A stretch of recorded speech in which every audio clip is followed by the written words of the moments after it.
So here we go. We are on the border of morning and afternoon.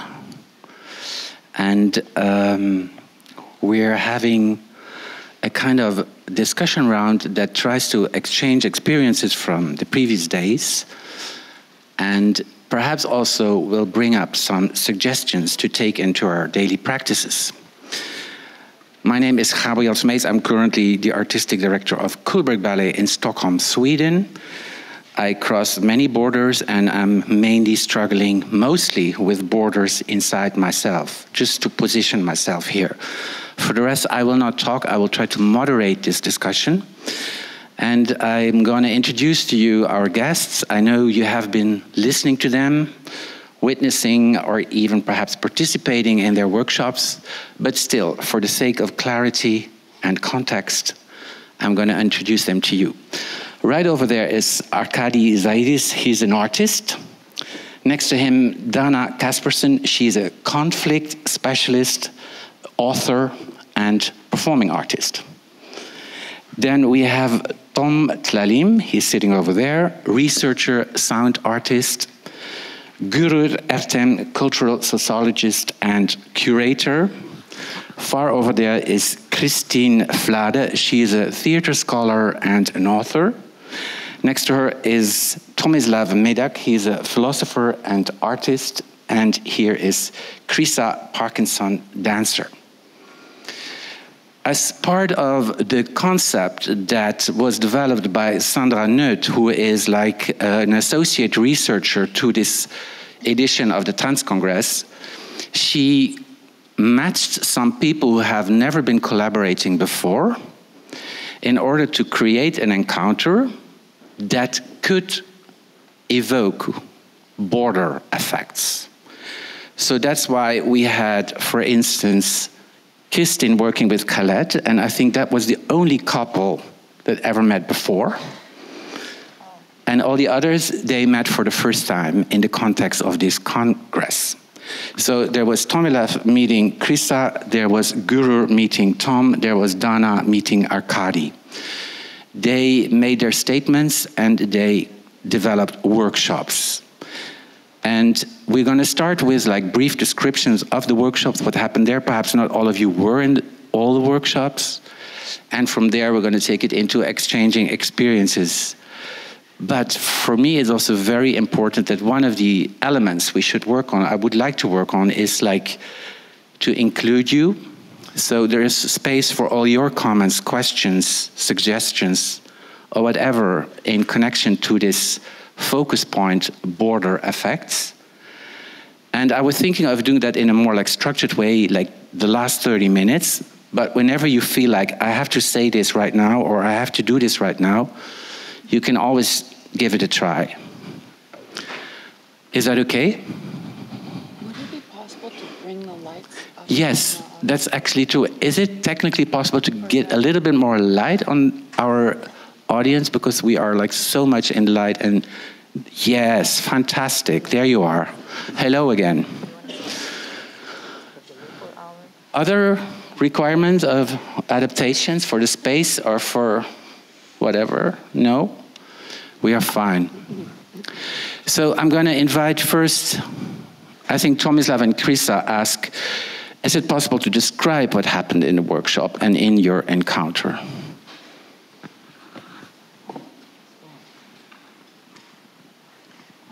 So, is this working? Yeah. Yeah. I would say that we grappled to understand what our common ground is, because we come from very different places, though we both work in theater, dance theater in particular, but our analytical approaches were very different. Krisa used her approach to defining her position as a dancer. She might say more about that. And I was taking a more geopolitical approach to the issue, as I usually tend to theoretically situate my artistic work. So I've tried analyzing the process of bordering more from the perspective of what it is particularly that, what is a particular relation between economic processes and the processes of bordering, viewed historically. And then how in this historic trajectory of capitalist modernity in particular, we could understand where dance as an art form comes in. That was my approach. And then we've discussed what we should do for the workshop, and we understood that common ground is, given very different Zoom levels at which we were approaching the issue, might be the notion of situating or situatedness, rather situating, process. Would you mind saying more? No. And then I can. Is this work? Yeah. So, just to describe concretely, we worked with physical practices that involved the participant situating themselves in relation to their own constitution and what might be a front, and then moving into working in partnered relation with touch, then moving into language production, so writing, and that was a point of sort of rocky, difficult transition from movement to language production to talking towards the end. And so for me, I think the conflict that came up, which is a common conflict, is how language situates experience and what it does to experience. So the question of the practical versus the theoretical is very simple. We know these problems in dance. But in this workshop, it was very clear that there was a struggle, there was a moment of struggle that was, I think, unresolved, and I'm glad that it was left slightly unresolved. Let's leave it there, because it's now far more like describing what happened, and then we take it into like what you experienced or what you encountered in the workshop. Arkady and Dana, could you also try to describe what happened when you met and when you were asked to develop a workshop together? So actually we didn't develop a workshop together.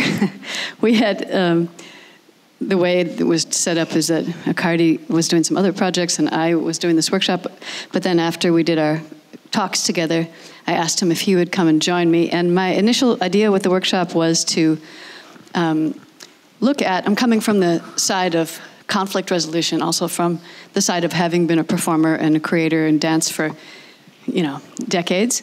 And for me, the question of thinking about attention as an action, what are we paying attention to, and what do we see as a result? Which actions are we choosing? And how does that affect not only our interactions with other people, but the systems that we're part of supporting or undoing?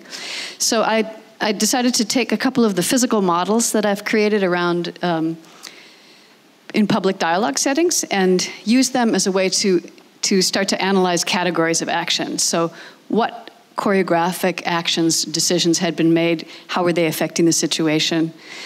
So we did two different models that I've developed, one that looks at immigration, one that looks at structural violence like racism and sexism.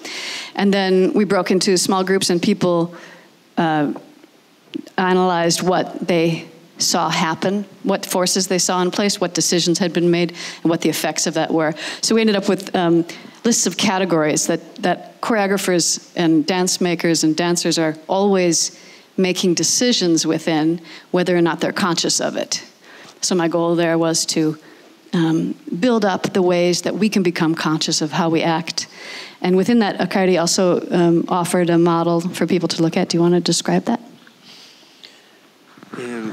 Yeah, I kind of jumped into the workshop, and I kind of tried to respond to your methodology and think of some tools that I used to work with previously, and this is maybe I will comment on the second round, why previously, to create a transformation of a participant, of the one who is taking part in this event, in this /workshop/meeting.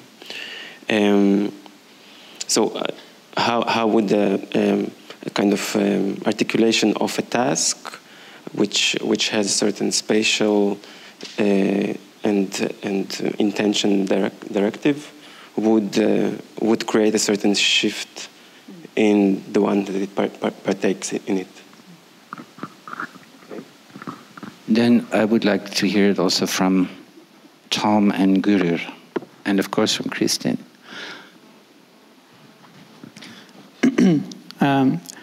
Okay, so this was definitely a meeting, and I think we did plan the workshop together. For me, it was a discovery of working with Guru specifically, and I think we found a way to combine the different inputs from sociology that Guru has and my own kind of research in sound and power and transformation in space and in the body. The discussion was really interesting before the workshops began, and I think the meeting in the workshop, which was kind of structured to a point, and then we decided to keep certain areas open. And I'll let Guru continue if she wants to say about description of what happened. Well, for me, the process of constructing the borders itself, how in everyday practices or even in small-scale, micro-scale artistic practices, we construct borders was an interesting topic. I'm a sociologist, so when we did the group exercises, we divided people into 3 groups, and the outcome was totally very different ways of dealing with forming a group. One was, what emerged was sort of like conflictual coexistence in one group. They sort of used it, dissensus as a way of forming a group, and the others were in more peaceful coexistence, more harmonious, and the others totally undid how we approached a forming of the group and chose to involve the entire group, sort of totally deconstructed. Like they preferred to expand the idea of the in-group to include the entire group. That was an interesting thing for me to observe. Yeah, we'll come back to that later. Yeah. I would like to hear from Christine. Also, you worked with Khaled before. Does that also imply that you developed already a workshop model before together? Well, Khaled and I know each other for 4 or 5 years or something. We have discussed in the past months and weeks leading up to this event quite a bit what could be done with us and this pairing together. And perhaps for those of you who are not aware that he is absent, he was absent also for the workshop and for his own statement. So I think what both of us actually are very interested in our respective fields, him as a mostly concerned with visual artist, and me as a theatre scholar, is representation. So I think the question of how to represent his absence was pretty much forming a lot of the content that I have discussed in the statement, but also what we did in the workshop, where he was joining us via Skype. And for those of you who didn't see any of it, we showed before a short clip of a film he has currently in production that showed his journey joining a group of Palestinians who lived in Yarmouk refugee camp in Syria last autumn on their way from Greece to Germany. And the clip that we saw and the film in production, I think very much is concerned with how do you actually represent the issue of crossing borders. Whom are you inevitably speaking for but not with, perhaps at points. And I think that in the workshop, in our conversation that we've had via Skype, I felt, and that was not something we could prepare, that the conversation was very much trying on his side, let's say, to make us understand what it felt like, what it was being there, like performing this process. But yet we were hearing from him in his words. We were seeing some photos. We were seeing another clip, and but I find this tension between actually performing the border and performing the crossing of a border, whichever that might be in our practices, and the question of how then to speak about it or how then to represent it is really crucial. And for me, one of the most exciting and most precious experiences also now in terms of trying to see what we do with this, like what it actually is that we can then discuss or speak about, write about, do dance pieces about. And yeah, that was the exciting element for me. Thank you. And then from this encounter, I would rather like to go back to your individual specific position and asking you if you felt like that you crossed a border yourself in this encounter or in these workshops, in this collaboration, and if there was something that surprised you, either in a good or a bad way.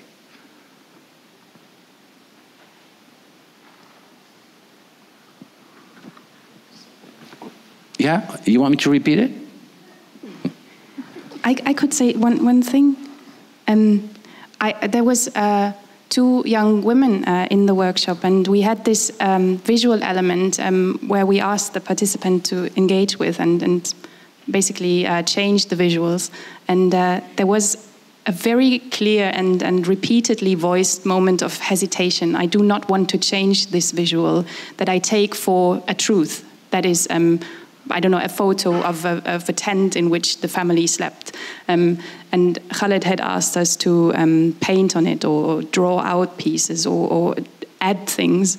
And those 2 women, I don't know if they're here today, they were very adamant about, I do not want to change this. I'm not in a position to add or take away things. And I find that question of positionality was very clear also in the talks that I've heard of so many of you, how to actually do then things. How to take position. Mm-hmm. Others? I think, I don't know if it's a border, but it's, for me, like I became aware through listening to Arkady talk about his work of a question that's always being taken, that maybe it's been unconscious in me in the past. When you talked about how you chose gestures from the Israeli side, but not the Palestinian, because you felt, I'm not sure if I say this correctly, that it wasn't for you to utilize the gestures of the group that you're not part of. Is that right? Yeah. And I thought this was really interesting. And another question that we are always facing is, does action then, do physical action become part of a way of occupation or moving transgression? So that's something I'm thinking about now. Thank you for that.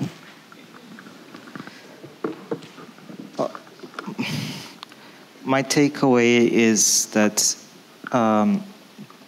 crossing borders is maybe a too facile of a notion of border, because border, we could understand it as a structuring process. So you are, in a way, structured by a larger context, and hence you cannot just, by crossing physical space, cross a conditioning that you are operating under. So you cannot equate your situation, to just simplify the point, with a refugee.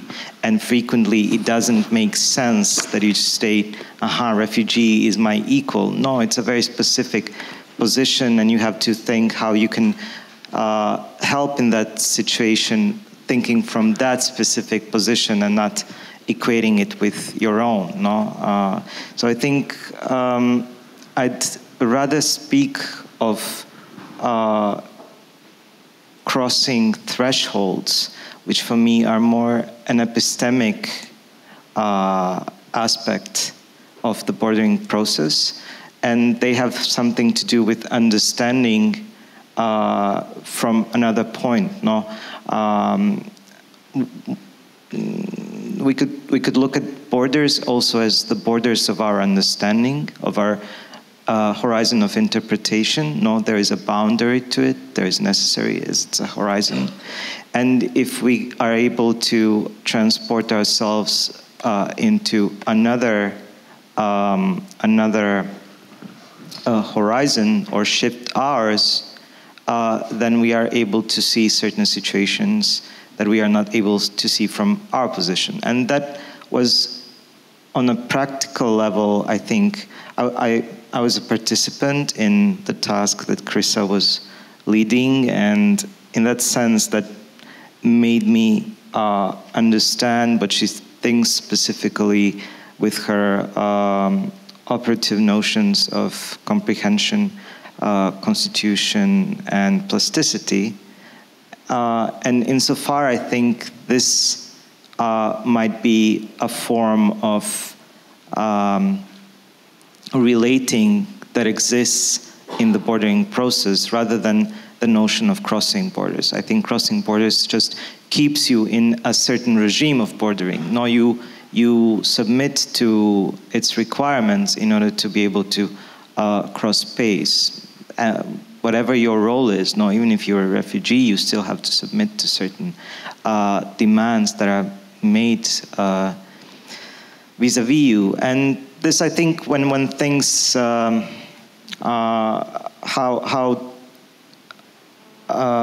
we can construct forms of solidarity across borders, bordering processes, so different positions, is a very important point. No, it has very much to do with understanding how the processes works and what are the juridical structures, institutional structures that shape a certain position, and then you are not just able to cross into that position by moving in space, no, moving to the position of a different person. No, if I stand next to Krissa, I'm still not standing in where she is. Who else would like to make a comment or a response to the question? Like, was there a crossing of a border, and was there a surprise? I think I can add something. I totally agree that it doesn't have to be necessarily a crossing of a border, but something happened. I study space in a sonic, I'm listening to space rather than looking at space in my kind of research. And I feel like when listening to space, when listening to geography, there's a different kind of formation of difference and commonality that emerges. Not that listening is somehow, I don't know, any better than looking, but it's just one of those senses that is there and we don't always address it in writing or thinking. So if I listen to the space around me, and there's always kind of me at the center listening, and I think in my listening, I'm in a way performing something. So listening is performative for me in the sense that it creates a reality, how we listen. And if we listen to space and to differences in space, the kind of idea of borders sort of melts a little bit, and it becomes kind of a polysony. Like there's many sounds happening, and sounds can also express identity or express some kind of commonality in different ways. We can share language, we can share drumming, we can share particular ways of producing sound in our actions. Can territorialize in different ways and purposefully. As in your workshop, the drumming was performing a border for us in a way, or an identity. But something happens when you look at borders through sound, which makes it possible for different identities to exist at the same time in some way. So I'm kind of rethinking this idea of borders delineated on a map as a visual kind of separation. just to add another layer to that, maybe we can think in a broader kind of way. So I don't feel necessarily that I'm crossing a border because I don't see the threshold that clearly. But in the meeting with Guru, I felt like we did definitely come together to, again, me with my kind of ideas and kind of concepts, and her with hers, and we found a way to crossfade them, to not juxtapose, but actually to mix them in time and space in the workshop. So what surprised me there was kind of, first of all, that we managed to find something. It was quite pleasant, even though we come from different fields. And in meeting the participants, actually there was one group, that's an anecdote, the first group that was kind of using this shouting as their main identity element. So we asked the groups to explore how they would kind of write a constitution or a manifesto, but that's a hard word, I'm aware. How they would write a constitution, not necessarily using language, maybe sound, maybe the body, but how they would think their togetherness and then present it to the outside world, to the peers around them. So they immediately went into shouting really loud and cursing each other and being very, very violent towards each other overtly, even though I didn't feel like there was violence in the air. It was just about rah. And then looking each other in the eyes for a long time. And I looked at them from outside in the rehearsal, and I felt so excluded. But then it kind of faded out, and then we were kind of asking, okay, so what now? Okay, it's finished, it's done. But no, that's the point where community begins, I think, when the performance doesn't stop. So we started exploring what happens if we stretch this in time, and then I joined them, and it was quite interesting for me because they were all German, and I'm not. So like just getting into this mode of being together in this shouting and looking each other in the eye, I felt like something opened up. Maybe not crossed, but opened up. Is there something to be said about this by you, Christine, or Krista?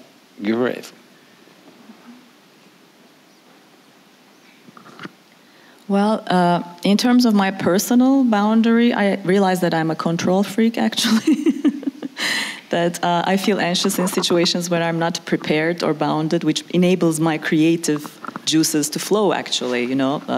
So at the same time, there is a positive side to boundaries, which makes, I think, creativity to emerge in a way. Otherwise, you know, like a river needs a bank to flow. So I was a bit anxious at the process, at the beginning of the process, although I knew that we resonated very well with Tom, because he's exploring sound in relation to power, and sound as something that leaks through the cracks and spaces.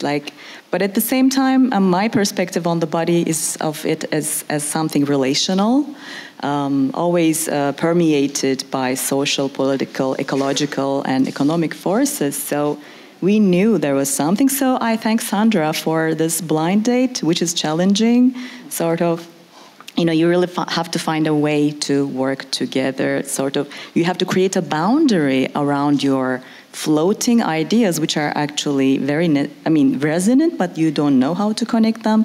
So by pairing us, you're actually introducing a boundary, and we have to work within that. So that was anxiety-causing, but at the same time very productive for me. And I didn't feel like you were controlling at all, actually. No, in a workshop situation, I have to have everything ready in my mind, but that wasn't the case. But that proved to be very productive and actually gave a very hands-on experience of talking about these more conceptual aspects that we began to talk actually a little bit at the beginning of the workshop about how the body, techniques of the body. Marcel Mauss, we talked about this, how, even very ordinary everyday life behavior like spitting or whistling are culturally informed, and they vary across generations and cultures. So, after the group work, we could really talk about it as it emerged from there instead of having vague references because it really happened there in just 25 minutes. So we could really find more concrete ways of relating that to the more theoretical questions and concerns we had about power, group dynamics, and boundaries. Krisa? I actually think it's a little bit early for me to understand what is new for me. I'm still following, understanding things through what I recognize. But essentially, even being in this group of people is a very new context for me, and to be included in a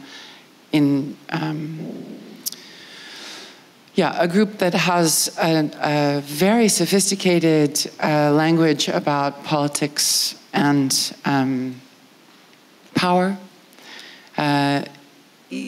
That's already, I'm in some way out of my realm, and happily,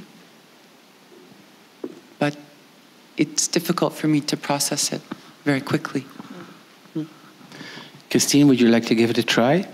If there was like a crossing of a border for you, or like a surprise, although you have been in this process longer than all the others. Well, to connect it also with others have said, I believe that this, you said it, relating as a bordering process, or the bordering process as something that puts you in relation to others. And I find that really, particularly in the subject that Khaled and I discussed, or had discussed in the workshop and before,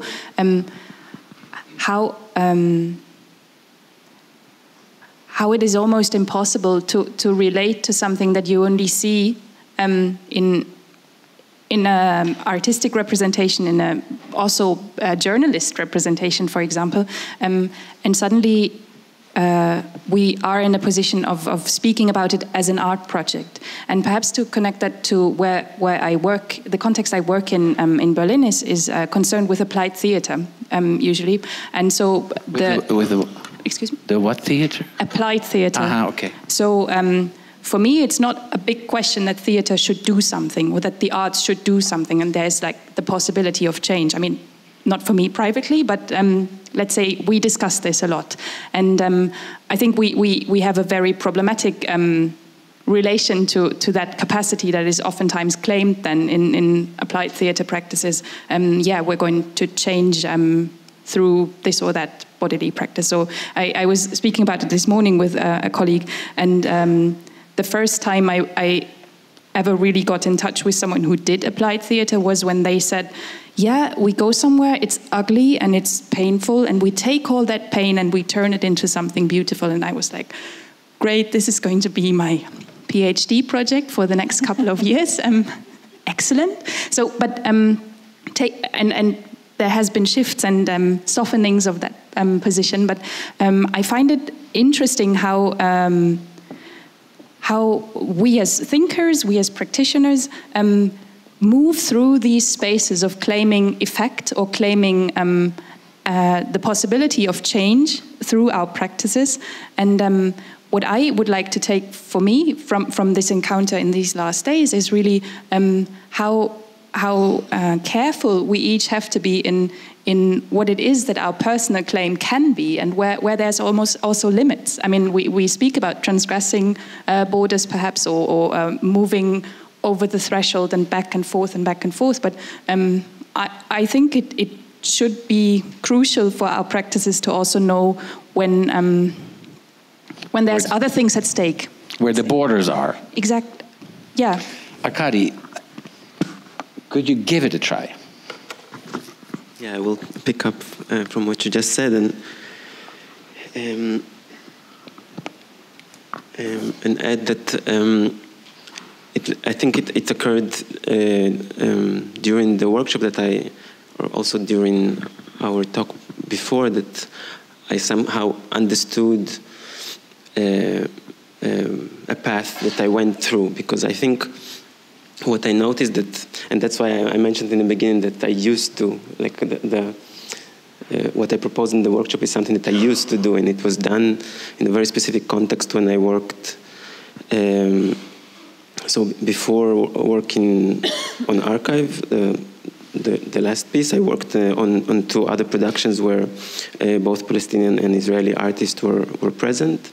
And there was something about the approach that I took is actually to bring the transformation between us as people who are taking part in this project.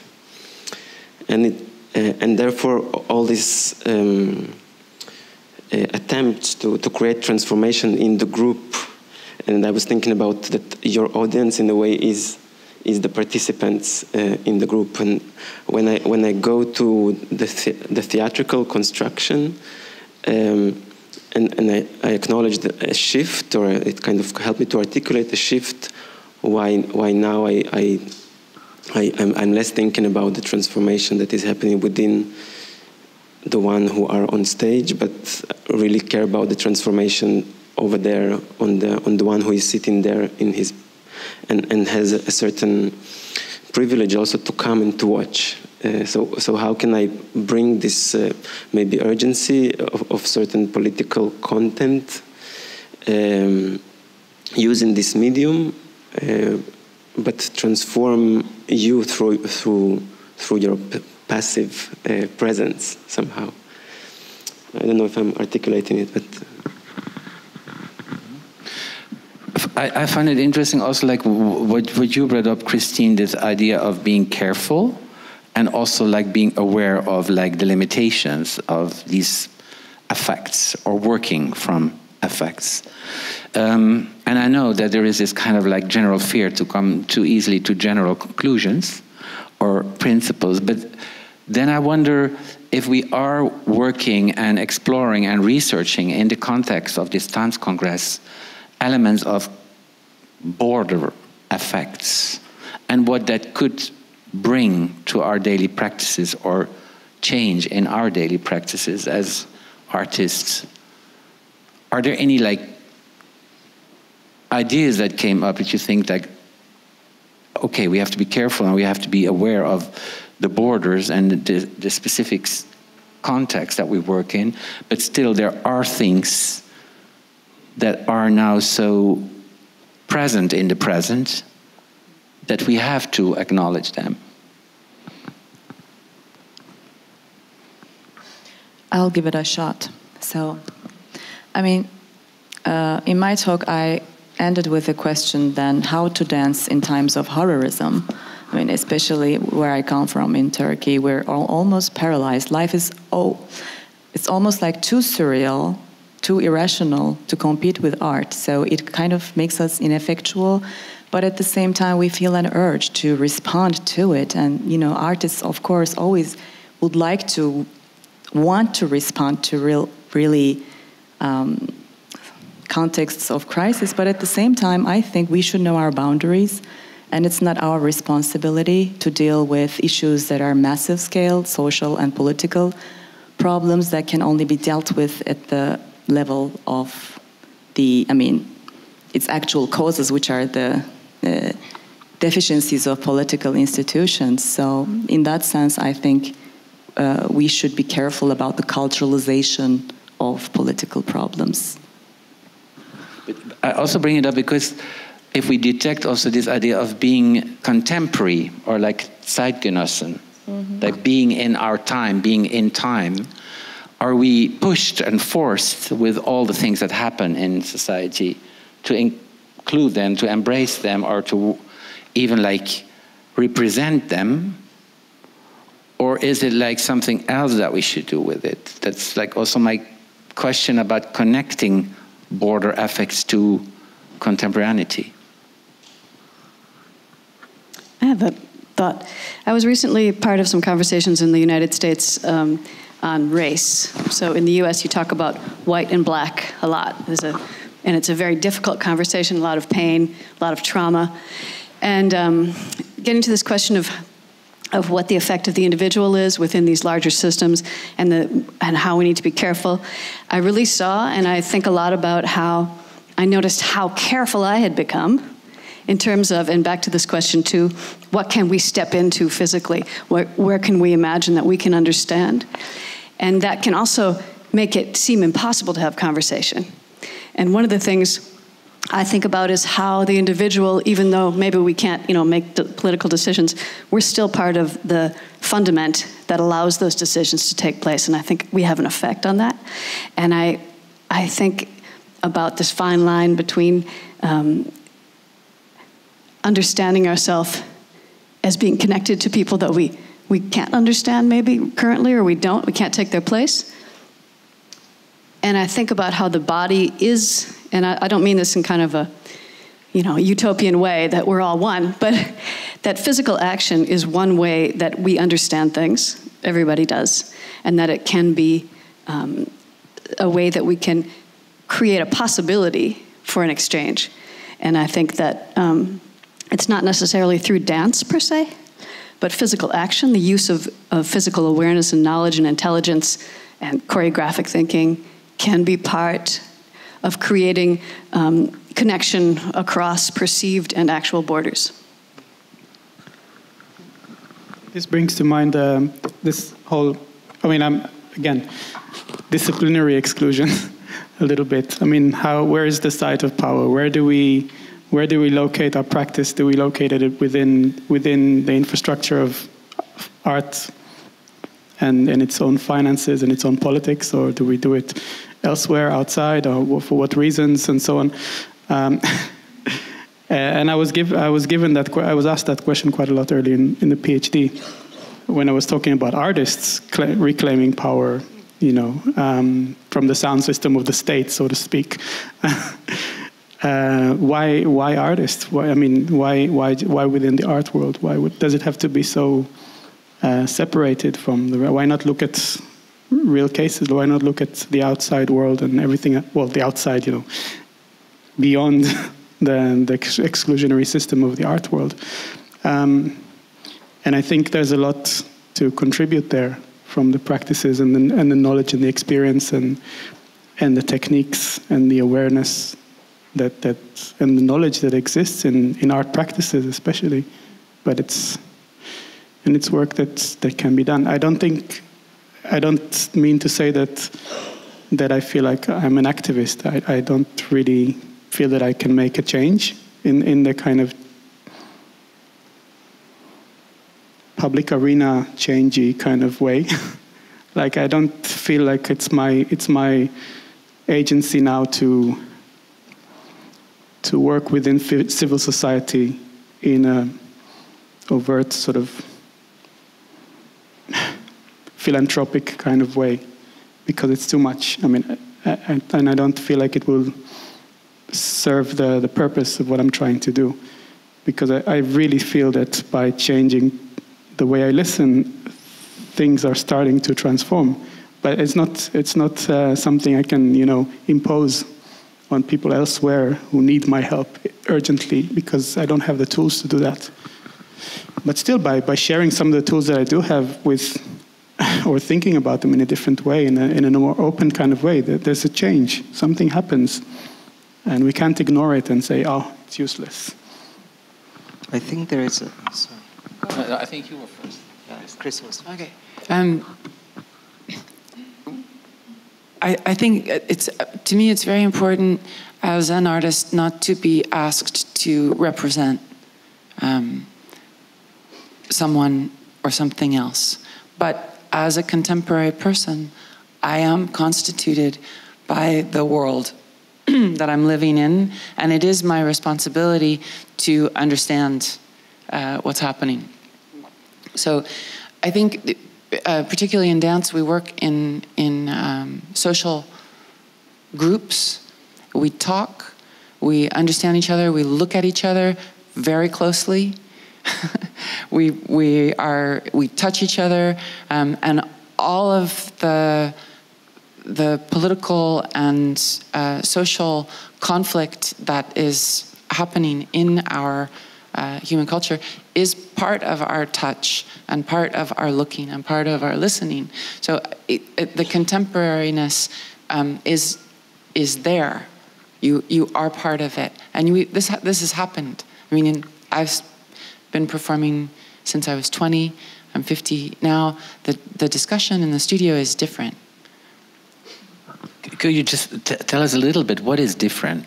Well, the discussion of gender, this discussion of sexual harassment, the discussion of race, discussion of class, all of those things they're there in the room, and if they're not, it will be pointed out. There will be conflict, and it will be exposed. Is it also a change in hierarchy, would you say? Like a difference in how people collaborate? It could be, but it's also how you walk into the room, where you put your things, what you talk about. It's simply between people who are living in the contemporary world. These informations pass, these affects pass, and it is our responsibility to be informed as artists, but to be implemented or used to represent a political movement is not necessarily right for every artist. So that's. I would just like to echo what Krista has just said, that I think that we as art makers are also part of the political world and have to understand that producing change has to do with understanding and encountering or trying to transform the structuring processes within the political field. And this is our responsibility as individuals, as political subjects. But I also think that the artistic field is part of the socially structured realm wherein political relations are reproduced and imposed or created. And I think we can do a lot from a certain micro-political perspective within our artistic field. So I think these are two different notions of politics. None of them unfolds probably at the level of content, but at the level of mode of working, organizing, operation. So they are not a representative thing. No, we can represent many social processes insofar art can be socially reflexive and need not be still political. Political needs some sort of capacity to transform the politically structuring processes. And so I think bordering is in a way a tricky thing. No, you encounter someone and you have immediacy, but that immediacy is inscribed by different structures from where you come, and you haven't still transcended those structures that define two different positions. So this is, I think, what we also need to think as art makers, how we produce our work, how we structure the collective process, if it's a collective process, what are the institutions, how those institutions that support our work or that we produce our work in or that we run to produce other people's work operate and what relations they reproduce. This is, I think, what we can, as art makers, what we can do as opposed as citizens or, I don't know, as political subjects. And this is what I think we have to be aware of when we talk about producing change, where we situate that change and what's our agency within embedded structures. Some are more encompassing, some are more restricted, limited, such as art world or. Yeah, just to add on this, and also something what both Guru and Chrissa have said before, I think it's really important to ask ourselves, like, who actually wants us to do these things? Like, is a state suddenly implementing artistic practices as taking over social functions? Is that something we're comfortable with? Is that something we should find rather problematic? And is it something that is a sustained practice that actually seeks to completely nullify political responsibility in agencies or in I don't know, institutions that should or could maintain their duties? I don't know if that is I don't know, an old-fashioned word, but and I find that particularly in looking at practices, for example, in the Palestinian context, which is where I work mostly, you know, a cultural support or monetary support for your cultural practices means an implementation of a policy and governance from elsewhere. And I think that I know rather little about the funding procedures in dance, but as in culture per se, I suppose we should all know who wants something with this, and whose responsibility is claimed by, you know, here is support for your project. It sounds great because you have this and that marginalized group in it. It's interesting. Like, sorry, but I have just to jump on this also from my personal position now, working in an institution like a big dance company, and there you also feel that sometimes it is actually the people who are sponsoring you are telling you, you have to open up to these changes and you have to work more with refugees. But there is never a discussion about changing the system of why don't you just give that whole building to the refugees then so they can do with it whatever they want, rather than us telling refugees where they can do art and what art is in the way we are used to call it art as it is, as subsidized art. So it is also like, where can the change happen if the change really wants to happen? People want the change to happen. Yeah, that's exactly what I wanted to say, because, you know, European integration process through culture since 1992, as if culture itself is a field that is free of contestation. Culture itself is a very conflictual realm. So whose culture are we talking about? What do we mean by culture? Is it culture with a capital C, which denotes highest form of civilization? Or is it culture in the anthropological sense of the term? So culture became a problem, and the remedy was also culture. So I think we should never take for granted the definition of culture in contexts like this, and always problematize and question this. Perhaps that's what our responsibility can be, never really take for granted. And these exchange programs that have to do with culture usually assume culture with a capital C, or art as social work.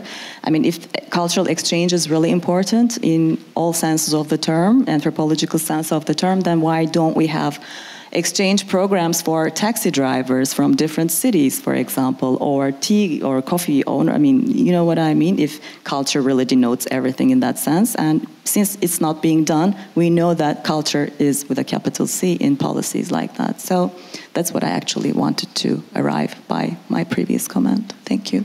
Yeah, one more example that I just can give, and I really don't want to show off with this, really, I would hate it. But it is such a clear example that when we, in the dance company, wanted to work with a refugee, there was a huge discussion how he could be paid, because he didn't bring a CV. And if there's no CV, there is no possibility to really rank him in the salary system, for instance. And then a whole discussion about, like, yep, you have to do more with refugees just is suddenly stopped by the kind of how the system works. So for me, if there's really something that needs to change, we all have to change. And systems also need to change, I do think. How? In what ways? Is there, because I'm in the UK at the moment, and what's happening in the UK with the debate on leaving the EU is quite funny. Not sad as well, but they're just saying, yeah, it's not a democratic institution. You can't do anything about it. There's no voting system. You can't influence policy, and so on and so forth. That's the way it's represented by the Brexit camp. And I watched their movie, which was great entertainment. And it's an hour and a half feature film about why we should leave the EU. You should watch it on YouTube if you get a chance. You want to be entertained and saddened at the same time. But I mean, what's the democratic process in the EU at the moment to make changes, to influence changes in policy, in culture with a capital C? That would be the question. Where will you go? I mean, I'm asking you because you are in that position. Well, I'm stuck now in this idea. Like, yeah, I would like to change. I want the company to change, and it's more than just changing the wallpaper. There is more to do than just inviting hot contemporary choreographers doing social political work and then pretend that that is the change, because that is still representation. So where is a real fundamental change happening if we cannot change the organization, the hierarchy, the salaries, the contracts? If all that needs to stay the way it is, the change will also be the wallpaper, only be the wallpaper. And that's something that I don't want to get cynical about, but to try to make that change happen is just more than only changing the artistic practice, I feel.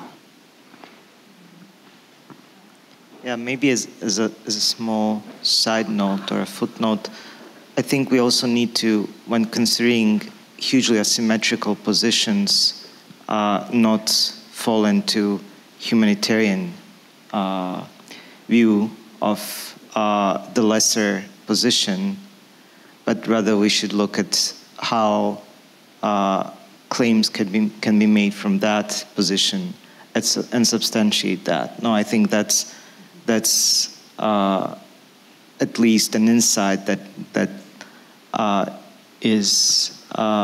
was gained from people who work with refugees, and particularly people who are in a position of refugee for a long while. No, so I think that's maybe how we should decide to invest our energies as well. No, I know it's always important to look and be responsible for your own space, over which you have immediate agency, but then it's not all that. No, the most immediate, sometimes it requires responsibility and joins you to do more. And that's, I guess, a difficult thing, but more difficult definitely than changing your remit. And yeah, as a side note, not only. I don't think that should mean that you shouldn't try to include people, that there shouldn't be a policy or politics of inclusion, but it's a little bit more complicated in the sense that you need to acknowledge where you can strengthen the agency of the vis-a-vis rather than provide a space within your institutionally defined structure. More, if not, I would like to open it up now also to you with your questions or comments or suggestions. I don't know if there are microphones there. Who? Are there people who have been in the workshops or like participated in workshops? Yes. They are.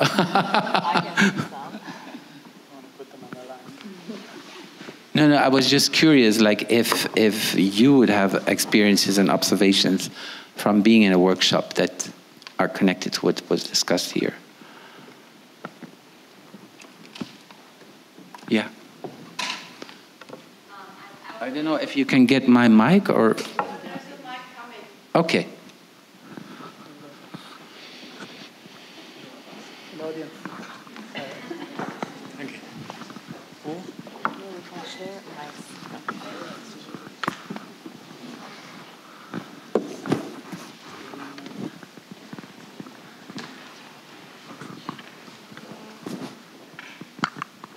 Great, thank you. This isn't about, I wasn't in a workshop, but I went to several of the talks, and I just wanted to come back to an idea that you said. I'm sorry, I don't. Tomislav? Tomislav. Yeah. This idea that the question or the language of crossing borders keeps you in a certain regime of borders, and this idea of like that how something, like this idea of like how the outside actually constitutes the inside, or it made me think about that, and this idea of that when you say crossing a border, then you're submitting to the demand of the border. I realize I'm kind of just repeating what you said, but I feel like it was a really crucial point that then also I think related to this idea of constitution that Krista has been speaking about within her practice. And when we think about what is it that constitutes something, and then how that maybe allows us to see it differently rather than potentially like romanticizing this idea of crossing the border when that's actually just reconstituting the violence of the border, maybe. So I just wondered if you could maybe say more about that or your relationship to that, and if other people have thoughts about that as well, I'd be interested to hear. You want to take it, Krista or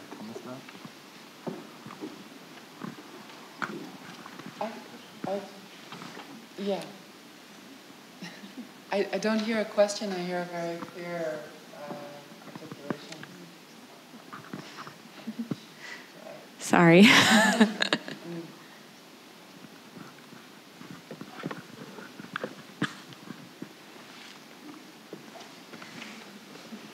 Yeah, I also felt that was more of a comment, no? Or was there a question in it? I guess my question is just like how are you thinking about that in your own practice, maybe, and or how did that come into play in your experience here in the workshop, or in your own practice beyond the workshop? Like, how is that idea functioning for you in your work, maybe?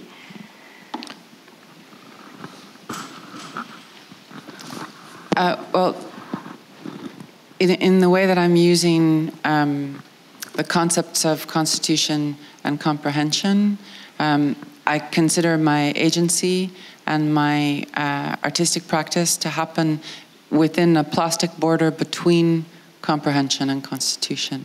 So I think of my work as happening within a space between how I'm understood, what I'm included in, and how I'm made up. And I am made up of borders as well.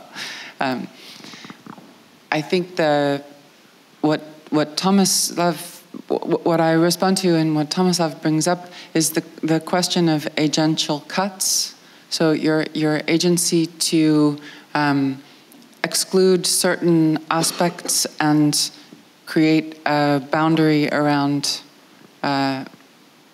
certain aspects of your constitution as an artist in order to deal with the specific situation that you're in. So I'm speaking about a bordering process that's a conscious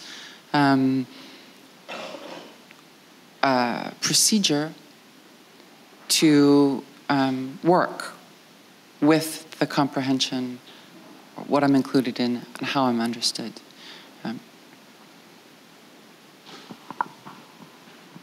For me yesterday during the workshop, an important insight that I came to was that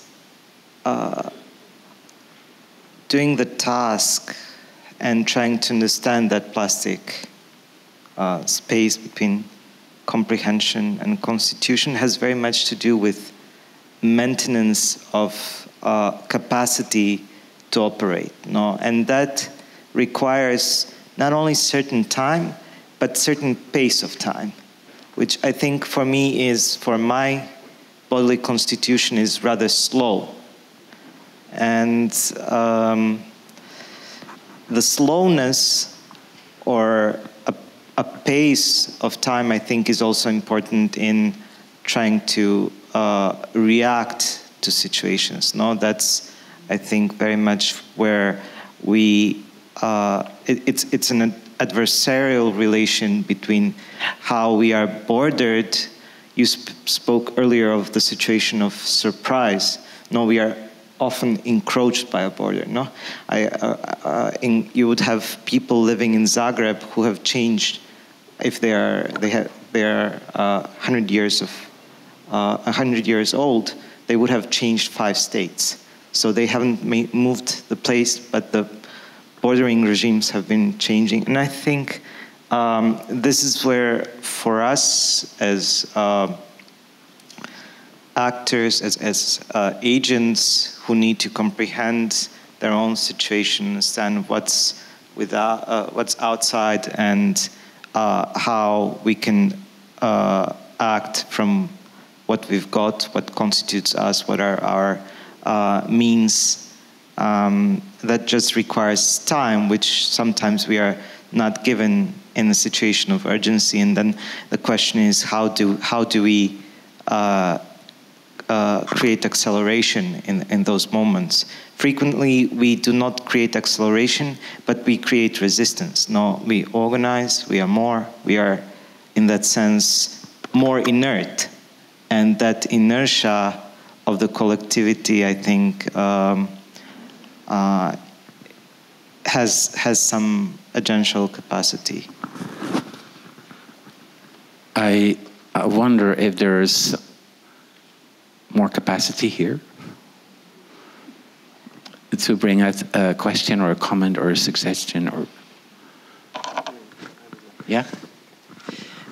Actually, I want to bring it to your comment about this need that you expressed. Okay, I want to, like, I'm in a position, I want to engage. I have this group of people, I have this power. So I was, while you were talking, I was asking, so how would you shift your mode of decision-making within this system in order to address the things that you want to change in the system itself? So what I'm pointing at is how the thing itself that is staged, or the hot choreographer, the next choreographer that you bring, can he really transform the system that you want to transform somehow? And I don't know, like, I'm thinking about the thing itself that is put out there always. Like, what can it create? And not only on the as you mentioned, or a danger that we always have about reassuring the position of power of a certain audience from certain social background coming and watching. So this is a space, and this is a space where people meet. And how can, I was thinking, what if money of all that is dedicated to one artistic project would not go to the artistic project of the stage, or maybe it's all the company has to go somewhere and be there, and this is the project. But also, like, how can a choreographer or a maker come and really kind of demolish the system of bureaucracy in the company? It's even more interesting, because it's also great that you say, like, the maker or the choreographer has to come to make that happen. Because I feel like the dancers, for instance, in the company, they are making it happen. Because they are actually more and more thinking of, like, why do we need a choreographer? Yeah, it's a good question. So, of course, there are changes happening, but the danger is always that they only happen where it's representational, where it's still, like, happening as an artistic project on that stage, in that context, and that the system will continue being the system. So how can we move from representation? Yeah, I'm struggling with it. I don't know yet. Mm-hmm. I wouldn't completely underestimate the power of representation, actually. I mean, I live in Vienna now, and it's also not, I mean, it's still, let's say, not very violent situation there, right? But it's also not something we would want, right? It may be also making art now in Austria. Perhaps you just wait for it till the mic is there. So, and being based there, whatever, I think maybe also we, and here are colleagues of mine, I don't know how they think about it, but maybe also we have to think about very soon whether we accept money from political agencies we completely, at least for my personal, I detest, right? That's not, it's a political issue as well, and probably we may face it or not in a nearer future. We never know. But what I wanted to say is maybe that let's not completely underestimate maybe the power of representation on that what is represented. And I have the feeling maybe we should, or one could come back also on a theoretical level to more old school, almost like pre-post-structuralist thought process, to simple questions of dialectics or resistance or whatever. I mean, I'm talking into the blue now. But it goes on in my mind, and that was maybe what I took from your presentation. Sorry, I'm anxious because I'm so emotionalized by the issue. Because it really made me think is exactly about representation. And so I thought with the small films you presented and how it talked about it, I thought, yes, that's about it. So maybe it's really about enter in that realm of representation again, maybe re-enter, and just think again about the means and the images we produce or that are produced, and fine. At least that's I have no idea right now, right? I'm just confronted in a way with a feeling of an anachronism I'm thrown into, like, oh my God. Let's say the theoretical tools I have, or the epistemological, you know what I mean? Sorry, I'm really nervous, I don't know why. Tools I have, they stem from the, let's say, 60s, 70s, 1980s. They stem from a thought from the aesthetics of resistance, for example. Then I would say we struggled so hard to overcome them because also maybe reality proved them not valid any longer. And now I feel like I'm thrown back into them. But on the other hand, I know, talking about Zeitgenossin sein, but I don't know. So again, you can think about the synchronicities and everything. So full stop here because it's only confusing. But nevertheless, I just want to say, let's not underestimate representation, also in a company structure. And I think it's also our job, right? So I'm here with you.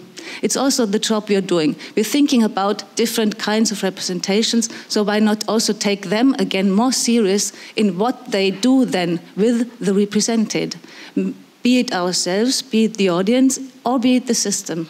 So. Can I come back? Which doesn't mean we should not fight against certain kinds of administration. Can I continue your thought? Just because we want to hang out with it a bit longer. Yes, okay, representation and so on, and political issues around it. But something is shifting, I feel, in the agency of the spectator. Okay, so if the spectator in the 60s was us being affected by images increasingly and so on, the spectatorship is moving now, importantly, to automated spectatorships and non-human sort of spectators in the form of analytical processes, because we produce the images not just for a kind of theatrical construct, but there's, I mean, the images are mostly produced for the web and mostly consumed in the web and consumed in different ways. And a lot of it is data. Increasingly, it becomes data. It becomes processed and analyzed by algorithms, and it goes into that sort of automatic function. That's why I'm asking, so what is the democratic procedure now to make a change if processes are automated in this way, for example? And let's say that the markets have increasingly more influence on politics, on politicians, and on our social kind of discourses and the way they the discourses are distributed or media transfer through the media, hierarchies within search engines and so on. If you look at news with different outlets, you get different priority sets for stories. And, you know, our mindset is influenced by more than just what we see, but the kind of processes and editing that goes on in the, you know, that is done under the surface by automated systems which are non-human and might not be affected in the same way by representation. So I think along that level, the question is okay, it's the 60s, the same kind of question, which is about the apolitical issues that we are dealing with. Also scenarios, places and structures and languages of spectatorship, but it's also about, it's increased, I think, in a certain way, or expanded. And I still find it difficult to think how to influence that realm of automatic, artificial, intelligent sort of processes that go through the filtering of what we know before we see it. And maybe in dance, I mean, maybe that's something that can be explored in this world.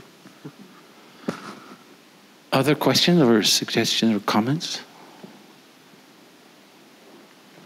I was just like also very much triggered, Dana, with your presentation about the conflict, and also like looking at the conflict as a possibility. And then I was asking myself, like, the conflict is also something that nobody's actually like embracing. That's something that we're avoiding most of the time. A conflict in the talks with our sponsors, a conflict with our audiences, a conflict with the programmers, all those kind of things. And still, I'm not calling for a revolution. I'm just wondering, how could we use the potential of a conflict also to make these kind of changes happen? Yeah, and I think it's related to the conversation you're just having around strategies. Because if we're talking about representation, all the different ways that within which artists can act, those are just strategies. They're not the fundamental action of being in relationship to an idea, being in relationship to a group. And so, and I think in the inside of conflict, often we do get stuck up on the level of strategies of arguing about whether this is the right way or that's the right way. And it's a fairly unproductive level to interact at. And below that, whether you're talking to funders or engaging with politicians or people that you don't know or you know really well, are the things that matter to us. What are our basic needs? What are the needs of the situation, the society? What's at the moment standing in the way of those needs being met? And that doesn't mean everyone's going to be completely harmonious and all needs will be met, but that any solution that's going to work or any kind of action that's going to have effect is going to have to meet some needs to some degree. And so when we can reorient the conversation so we get down from the level of strategy, which eventually you get to, but first you have to say, okay, what's happening here? What's important? What do people care about? And how, when we understand that, can we start to talk about how to move forward? Because like the inside of conflict is incredibly rich, and it's rich because it's full of what we care about. If that was the last comment, I think it was a beautiful one. And I would like to leave it there, but perhaps there is someone else who wants to make a final comment or question or suggestion. Just from my curiosity, is any of you intending to keep on collaborating together, or? Great. Still under construction. Okay, to be continued. I want to thank you very much for being in this panel, all of you, and for your lectures, statements, and workshops. Thank you so much. Thank you all for being here with us, and embrace the conflict. Thank you. Thank you.